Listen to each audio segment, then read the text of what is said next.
Sometimes we hear people label others as psychopaths, sociopaths, or narcissists due to their actions and traits. Although there may be some similarities between these concepts, they're different in many ways. Being aware of these dissimilarities can be useful in identifying these behaviors and dealing with individuals who display them. So without further ado, the Human Mind Project hopes you enjoy this topic. Like and subscribe and share this video with a friend. Psychopathy is a mental condition where people exhibit no empathy, feeling of guilt, or sense of morality. They tend to be charming, manipulative, and have high self-esteem.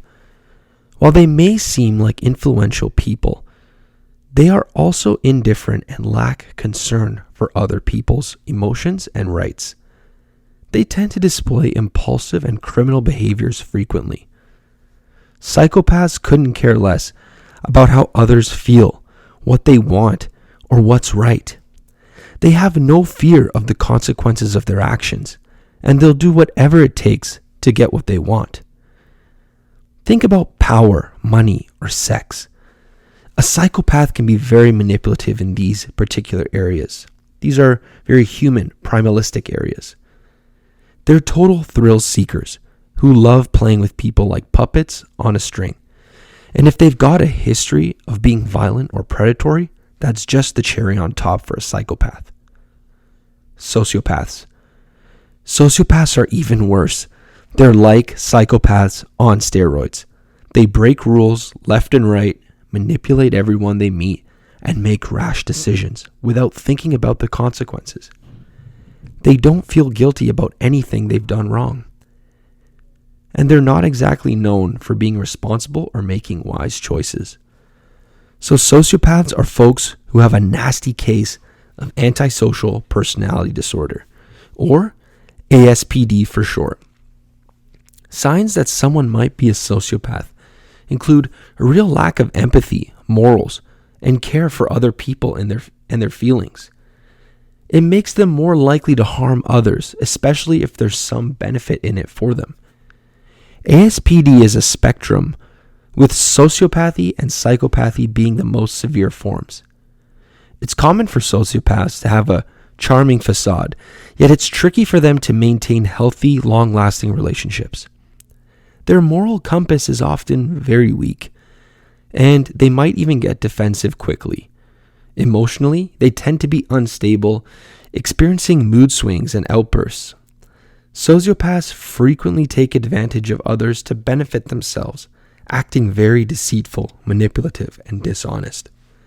They also enjoy impulsive, reckless, or self-destructive behaviors, often failing to meet expectations. Their behavior toward others can be inconsistent and unpredictable, coming across as very hot and cold. Narcissists. Narcissists have a condition called narcissistic personality disorder, or also known as NPD, which means they're super sensitive to any kind of praise, criticism, or feedback from others. Some signs of narcissism include constantly seeking validation from stuff like praise, recognition, status, or career achievements to feel good about themselves. The thing is, even though they seem super confident, a lot of experts believe that deep down, narcissists are just insecure and feel a lot of shame. And because of all those insecurities, many narcissists deal with things by putting up a tough, aggressive defense that can make them really difficult and even dangerous to be around. Narcissists are known for having an inflated ego, constantly seeking validation from others and being self-absorbed. They tend to have a hypersensitivity to criticism, act selfishly and entitled, and often use people to get what they want before discarding them. Individuals with a narcissistic personality disorder typically exhibit grandiose behavior and regularly fantasize about power and success. They feel they deserve the special treatment and have a lack of empathy for others, sometimes even exploiting them for personal gain. On top of all of this, they typically display an arrogant demeanor and believe others are envious of them. So have you ever wondered about the difference between a narcissist, a sociopath, and a psychopath? As it turns out, narcissistic personality traits are more common and less dangerous than the antisocial traits exhibited by sociopaths and psychopaths. This is because narcissistic people are motivated by pro-social desires, such as wanting to be liked, accepted, and respected by others.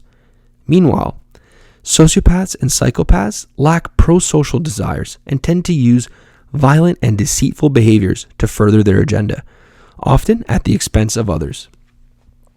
If we had to compare the three, a narcissist versus sociopath and a psychopath, there are two personality disorders called the narcissistic personality disorder and the antisocial personality disorder. They belong to a group known as Cluster B personality disorders, and they all have something in common. They're dramatic, impulsive, and attention-seeking behaviors. But the difference between narcissists and psychopaths and sociopaths is that the former craves the recognition and approval of others. This means that they're less likely to engage in violent or criminal behavior because they care about what others think and feel. Even though narcissists sometimes continue with their toxic behavior, they now concentrate on presenting themselves as normal and making good impressions on others. The worst and most vicious traits of a narcissist tend to be visible only to those who are closest to them or those who have insulted or irritated them. When their ego gets hurt, they resort to very childish defense mechanisms, such as shifting the blame, projecting, or indirect aggression. In certain situations, they may even cease connection with someone they dislike or end relationships with those who no longer can benefit them. Sociopath versus a psychopath. So both psychopaths and sociopaths display symptoms of ASPD, but psychopaths have the most severe and rare form of the disorder. According to estimates, only 1 to 3% of people with ASPD are psychopaths, while sociopaths account for about 30% of the cases. Psychopaths tend to have emotions that are stunted and lack empathy and conscience, which makes them more prone to violence and unlawful activities than sociopaths. Despite being calculating and cruel, psychopaths can be quite charming and smooth-talking, and can sometimes win over unsuspecting people. When it comes to personality disorders, sociopaths are generally more up and down than psychopaths. They can be easily agitated and have a tendency to lash out when things don't go their way. The good news is that sociopaths usually still have some empathy and conscience, which makes them less aggressive than psychopaths. Instead of using violence to achieve their goals, sociopaths are more likely to resort to lying, manipulating, and extorting others. They may also feel more fear than psychopaths because they experience a wider range of emotions. Have you ever wondered about what the roots of psychopathy and sociopathy and narcissism are? Experts believe that the development of antisocial and narcissistic personality disorders stems from a mix of genetic, biological, and environmental elements. Among the environmental factors are childhood traumas, such as abuse and neglect, is often seen as a cause. Other factors include parenting styles.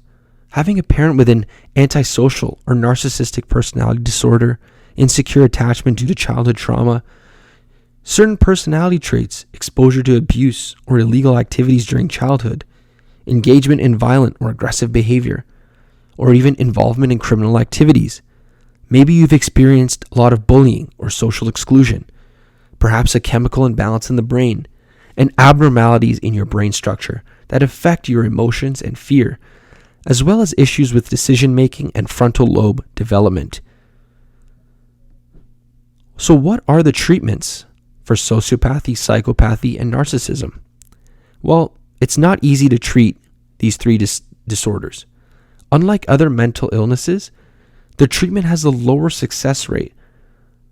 What's worse, many individuals with these traits don't voluntarily seek help. But hey, all hope isn't lost for those who generally desire treatment.